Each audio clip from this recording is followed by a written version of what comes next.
Tricolor e Toda a Terra está no ar, o seu Resenha Express, a sua resenha de todos os dias. Eu sou o Quintela e você está no canal Resenha Tricolor 1902, o canal que nunca, jamais vai querer ser a sua voz, mas que sempre vai estar aqui para dar voz a você, torcedor tricolor.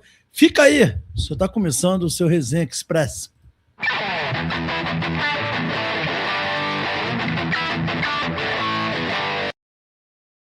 Resenha Express voltando em definitivo. Eu peço aos amigos e às amigas para não esquecerem de se inscrever no canal, ativar o sininho das notificações, deixar o like.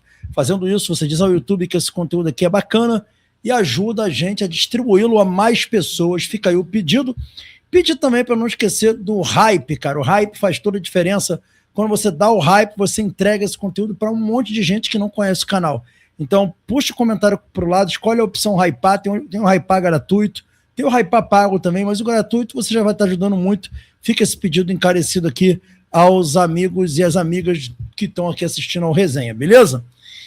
Trazido aí o pedido, né, o pacote youtubístico, a gente começa falando aqui do Fluminense, trazendo uma notícia importante para a torcida tricolor, que Guilherme Arana já está no bid, galera, isso mesmo, ó. Guilherme Arana já está constando no bid e está liberado aí para jogar pelo Fluminense, né? Para disputar aí o Campeonato Carioca, deve inclusive estrear contra o Madureira. Tá aí o Guilherme Arana, contrato definitivo, está à disposição do Fluminense para disputa das competições, iniciando aí o Campeonato Carioca.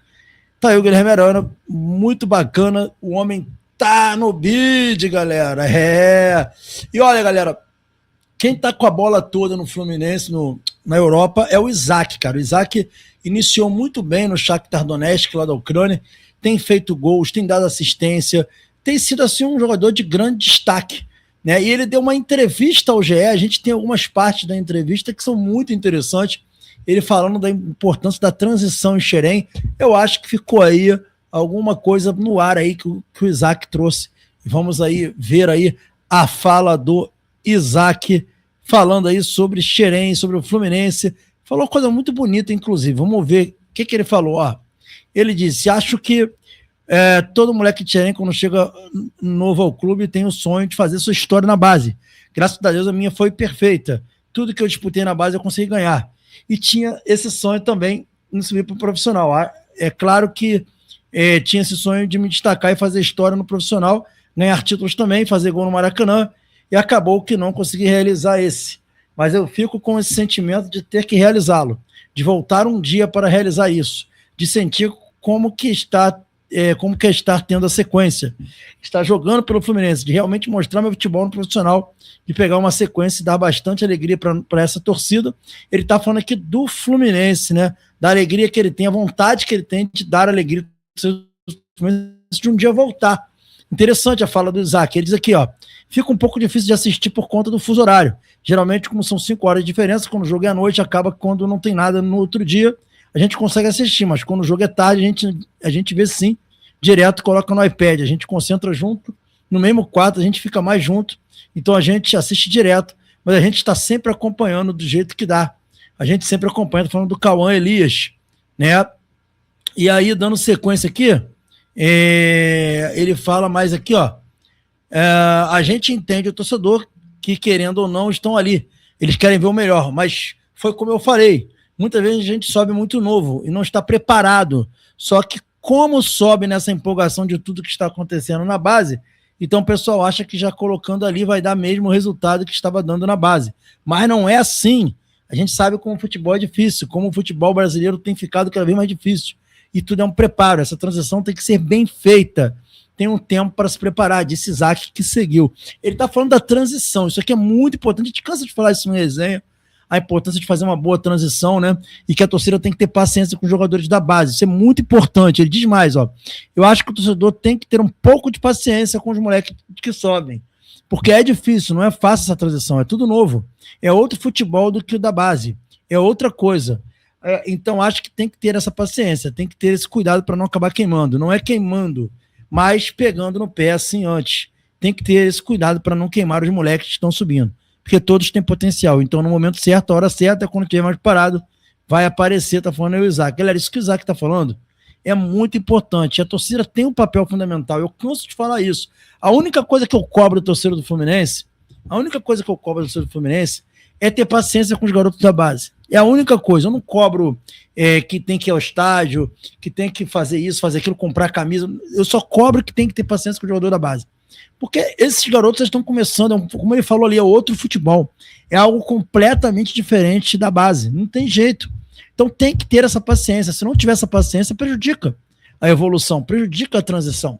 E também os dirigentes têm que saber fazer uma transição decente, que é muito importante, ok?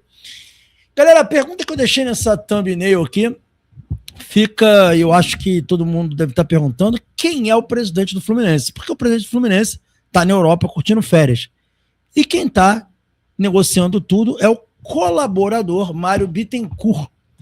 Já falamos sobre isso num vídeo anterior, da importância de se definir logo qual é o cargo do Mário Bittencourt. E se for um cargo de trabalho, ele tem que ser remunerado, mas não dá para ficar do jeito que está. Porque do jeito que está, fica um negócio obscuro, um negócio esquisito, feio, e é exatamente o que está acontecendo. Mário está ali, né, como colaborador, e Matheus Montenegro, que é o cara que deveria estar tomando essas decisões, não está tomando decisão nenhuma. Eu falei para vocês, trouxe a informação antes da eleição que o Mário teria papel fundamental caso o Matheus Montenegro vencesse, que ele seria um executivo de futebol remunerado. Eu acho que só está faltando anunciar, mas é mais, digamos assim, honroso anunciar o Mário como executivo de futebol do que ficar nessa, sabe, aquela palavra feia e não sai de cima. Basicamente isso. Então, fica parecendo que o presidente é o Mário e que não é de fato, mas não é de direito, né? E que o Matheus Montenegro realmente está fazendo tudo para ser um fantoche nessa história. Então eu acho que tem que definir logo o cargo do Mário, senão fica um negócio muito esquisito, ok? Galera, ontem teve fim a novela Hulk, mas teve fim de uma forma muito bizarra, né? No início da tarde veio uma informação bomba de que Hulk estava praticamente acertado com o Fluminense. Informação bomba. Né, o José Ilan trouxe a informação exclusiva e realmente, de fato, o Hulk esteve muito próximo de assinar contrato com o Fluminense, mas o Atlético Mineiro estipulou 3 exigências. E a gente vai colocar na tela para vocês quais foram as exigências do Atlético Mineiro. Tá aqui, ó. Vamos lá, vamos para a primeira exigência. A primeira exigência foi essa daí, ó. Essa daí foi a primeira exigência. Vamos lá. Hulk não pode jogar contra o Atlético em 26, independente do campeonato que as equipes se encontrarem. A participação do atacante em partida contra o Galo ficaria sujeito a uma multa de alto valor. Isso aqui por si só já é bizarro. Mas o Fluminense aceitou essa condição aqui para ter o jogador. Ok. Exigência 2. Vamos para a exigência 2. Vamos lá.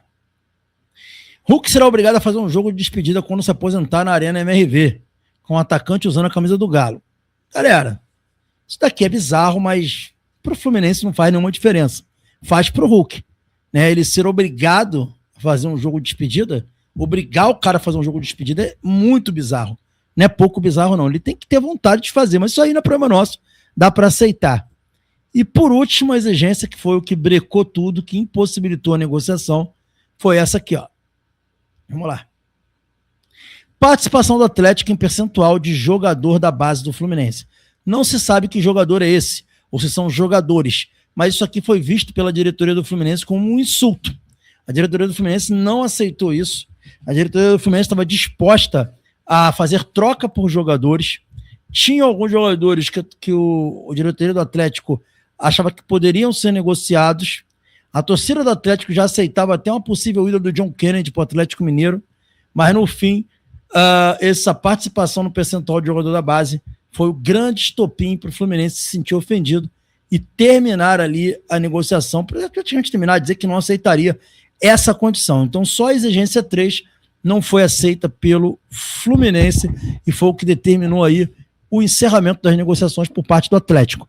No lado do Atlético, eles veem a tentativa de contratação do Hulk como, sem nenhum custo para o Fluminense, como também um verdadeiro insulto, né?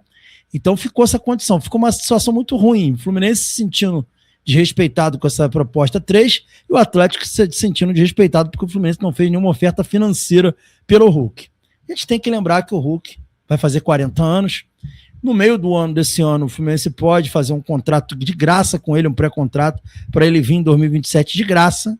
Então, assim, o que faz o Fluminense gastar dinheiro com um jogador que pode sair daqui a 6 meses?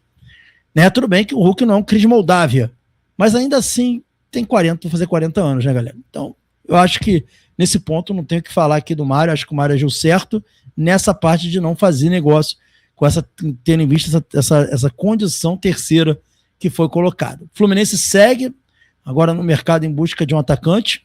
A prioridade do Fluminense é um atacante 1-6, está muito claro. Não é que tentou o Savarino e tentou o Hulk, mas as características do atacante mudam um pouco. O Fluminense vai buscar mais um centroavante diário, um camisa 9 que possa ser um cara da bola aérea, um cara que possa fazer um pivô.